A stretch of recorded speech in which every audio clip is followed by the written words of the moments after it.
ครับในดินแดนล้านนาโบราณนั่นนะครับมันกว้างใหญ่ไพศาลนะครับนับตั้งแต่สุโขทัยนั่นนะครับไปถึงปูนะครับ12ปนาเมืองจีนมันกว้างใหญ่ไพศาลนะครับแถมยังมีหลายเผ่าพันธุ์นะครับที่อาศัยในแคว้นนี้นะครับอย่างเช่นนะครับไตยวนนะครับไตลั่วไตลือไตเขินไตยวนไตยองนะครับเห็นไหมก็4-5เผ่าพันธุ์นะครับที่อาศัยในแคว้นนี้นะครับเปิ้นมีภาษาเขียนเดียวกันนะครับก็คืออักขระละนาเนี่ยนะครับแต่สำเนียงการนะมันอาจจะผิดเพี้ยนกันไปนิดๆนะครับแต่ฟังกันรู้เรื่องนะครับครับมาเดียวนี่มันผ่านมา7-8รุ่นนะครับเปิ้นก็ถ่ายทอดกันมาลูกหลานของเปิ้นนะสายไปสายบันนะครับมาเดียวนี่มันมาถึงปัจจุบันเนี่ยมันโหกันหมดแล้วครับมันมาฮู้ว่าเป็นเผ่าพันธุ์ใดแบบเผ่าพันธุ์ใดแล้วนะครับมันผสมปนเปไปหมดแล้วนะครับก็เฮาก็บ่ฮู้แล้วนะมันเป็นอันอย่างแต่เวลาเฮามาปะเปิ้นเขียนภาษาละนากันนะครับบางตัวนะครับมันก็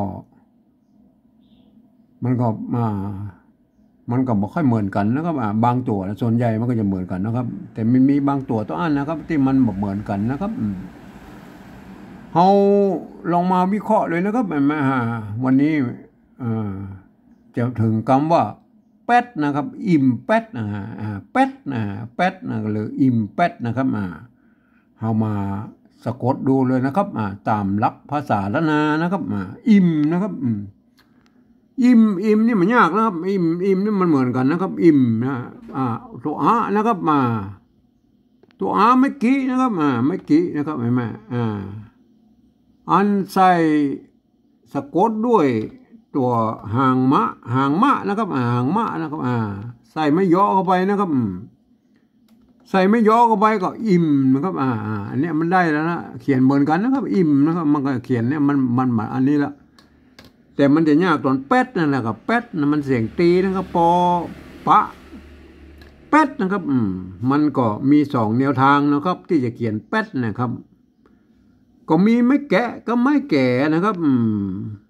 ไม่แกะเป็นสระเสียงสั้นนะครับไม่แก่เป็นสระเสียงยาวนะครับเห็นไหมเฮาไปดูไม่แก่ก่อนเลยนะครับไม่แก่นะครับไม่แก่แป๊ดเนี่ยนะแป๊ดเนี่ยนะไม่แก่ใช่ไหมเขียนเอาเริ่มจากไม่แก่นี่นะครับไม่แก่นี่นะครับ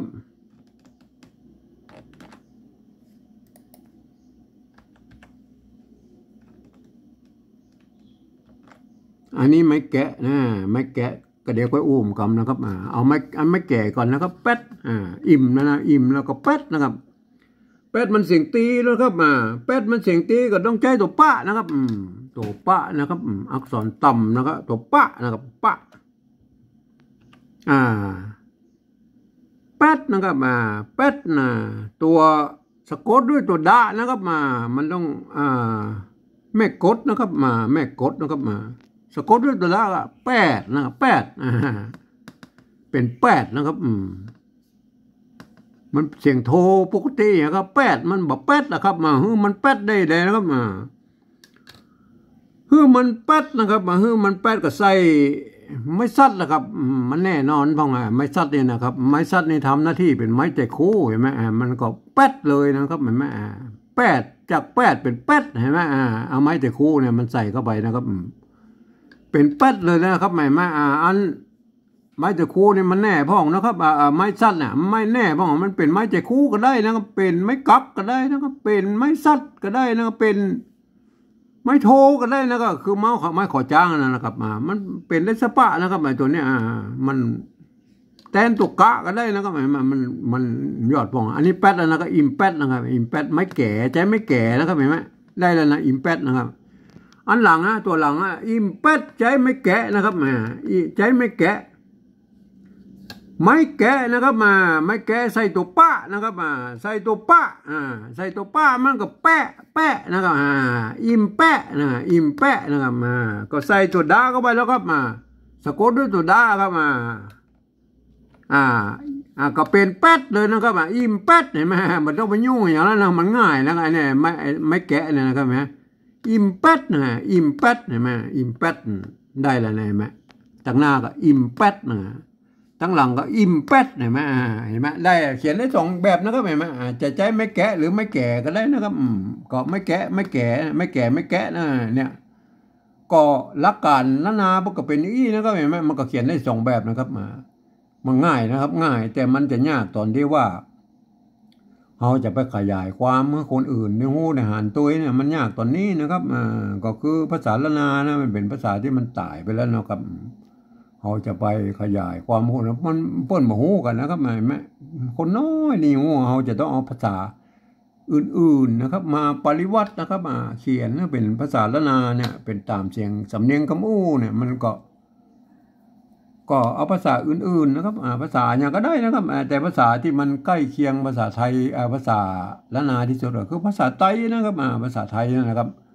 คือมันเกิดมาจากที่เดียวกันนะครับก็คือเริ่มมาจากพ่อขุนรามคำแหงเหมือนกันนะครับ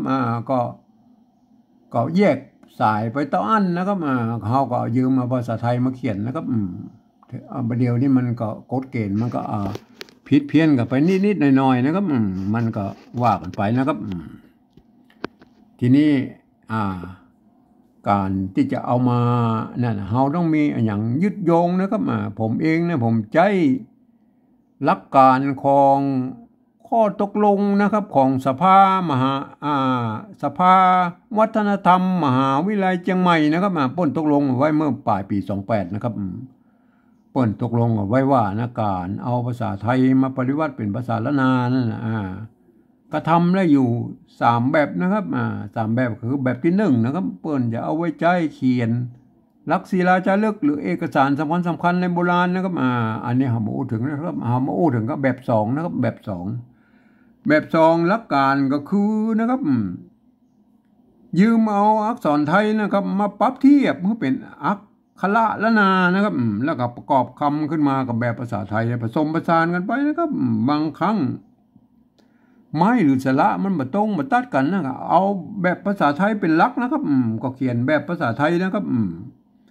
ก็อันมันไม้มันเหมือนกันนะครับสระเหมือนกันก็บูรณะคำศัพท์ได้นะครับแม่ยังมีอนุญาตให้บูรณะคำศัพท์ได้ตัวหน่อยแม่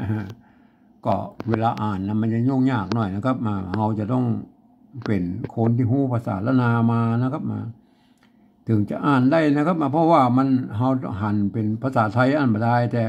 เวลาเราอ่านเราต้องนึกถึงว่าเป็นอักขระละนานะครับอ่านแบบกำเมืองเก้าเงานะครับมันถึงจะได้นะครับเรามาเริ่มเลยนะครับเรามาเริ่มปฏิวัติเลยนะครับแบบที่3แล้วก็อุ้มกำนะครับอิ่มนะครับอิ่มนี่ไม่ยากนะครับเอาตัวอิ่มนะครับไม่กี่นะครับไม่กี่นะครับอัน